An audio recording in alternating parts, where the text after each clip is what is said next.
not having a collared shirt too. Okay, my bad. Sure is collar.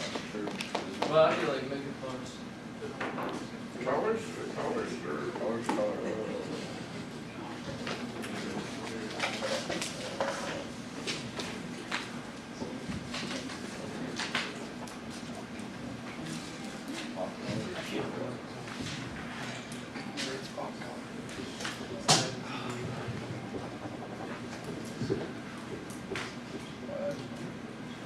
Wake up this last one, isn't it? Anybody else after this? You're yellow, right? Yes, sir. Good. Last one.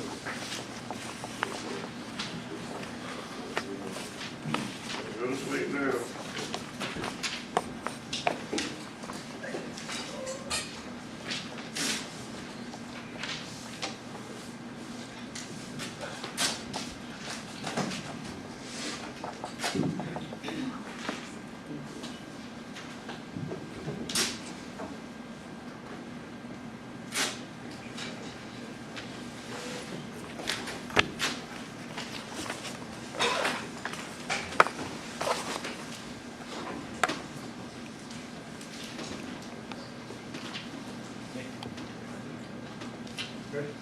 My name is Heath, and I'm on the yellow team. My teammates are Molly and James. We had the pleasure of going through the pressure control for the spray booth system. This presentation will be over both steady state and step response. First, I'll tell you a little bit about a background. I'll go over the block diagram, the schematic diagram, the steady state operating curve. I'll give a brief theory. Then I'll go through some results, step response, graph charts, statistics and tables. Then I'll have a brief conclusion. This is an example of our block diagram, which has our motor input power percentage, which is the manipulated variable going into the system, and out of the system comes the output pressure, centimeters of water, which is the control variable. Next is the schematic diagram of our system. Notice there is 3 different booths. Air comes out of the motor and goes into the booths, and notice here both of our dampers are open. So air is going to all 3 of the booths. Next is our steady state operating curve. Our operating range, as you can see, it starts to actually inch and move a little bit, right around 30% of the motor input in percentage, all the way to 100. That is our full steady state operating range. Oh, I'm going backwards. No. Our operating range for our input for steady state curve was between 10 and 100%. And for our step response was 30, a step up to 25 to 55, 60, step up to 75, and an 80, step up 20 to 100, which gave us an output range of 0.5 to 32.8 centimeters of water. 0 to 10 on our steady state, we're unsure about because we didn't run any tests under 10%, so we don't know if it's steady state or not. Between 55 and 60 and between 75 and 80, we are unsure about any step response because we did not run anything there. A brief theory, this is an example of the transfer function, which has the K, the gain, the tau, the time constant, and the T naught, the dead time. The parameters for those, the gain is centimeters per percentage, tau is in seconds, and T naught, which is the dead time, is in seconds. This is again our steady state operating curve. This is illustrating what we did on our step response, our lower half from 30 to 55, the middle portion, and then the upper or the high portion. This is an example of our step response from 80 to 20, input 80, 20 up to 100.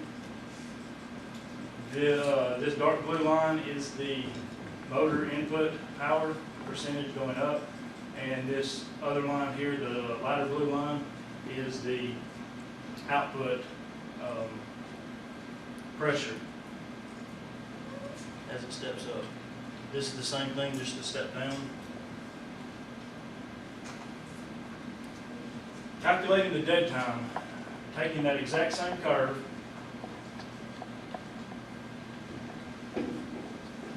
sorry, I thought I'd change something. Taking the exact same curve, you start where the input power to the motor is, take the slope of the response curve, and where they meet together, as illustrated right there, is our dead time, which came to be 0.4 with an uncertainty plus or minus of 0.176.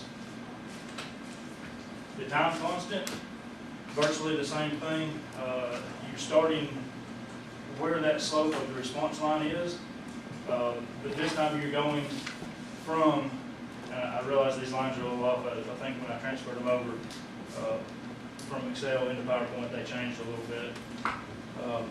But from the start of the response up 63.2% is where you stop on that linear curve, bring it down, and that is the tau, or the time constant, which came to be 1.3 plus or minus 0.996 over the different trials of uncertainty.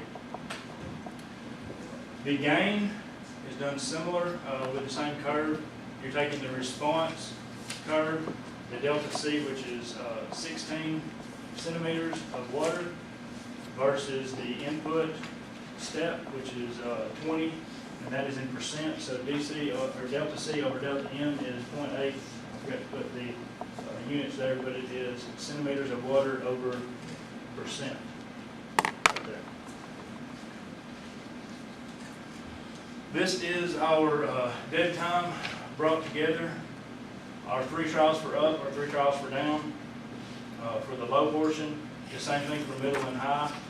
Our overall uncertainty for all of the ups is 0.176, and for the down is 0.231. The time constant, same format here. The 3 trials up with our mean average, 3 trials down in both low, medium, or middle and high, with our uncertainty being up at 0.996 and our down at 0.038. Again, I don't mean to bore y'all to death, but it's the same format, same thing. Our overall uncertainty is 0.407 on the up, 0.496 on the down, and again, the 3 different ranges of low, middle, and high.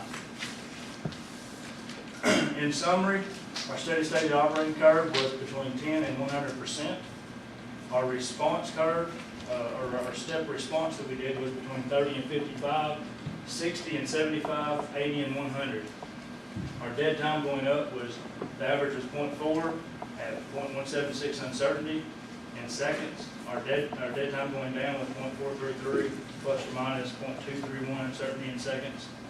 Our tau, 1.3 seconds at an uncertainty of plus or minus 0.996. Our tau going down was 1.489 seconds, plus or minus 0.038 uncertainty. Our gain, 0.622. Uncertainty of 0.407 units in centimeters percent, and our gain going down 0.596 plus or minus 0.496, and that the units is again centimeters per percent. That covers all 3, lower, middle, and upper range. And that is the end. Before you turn it off, Yes, sir. you want to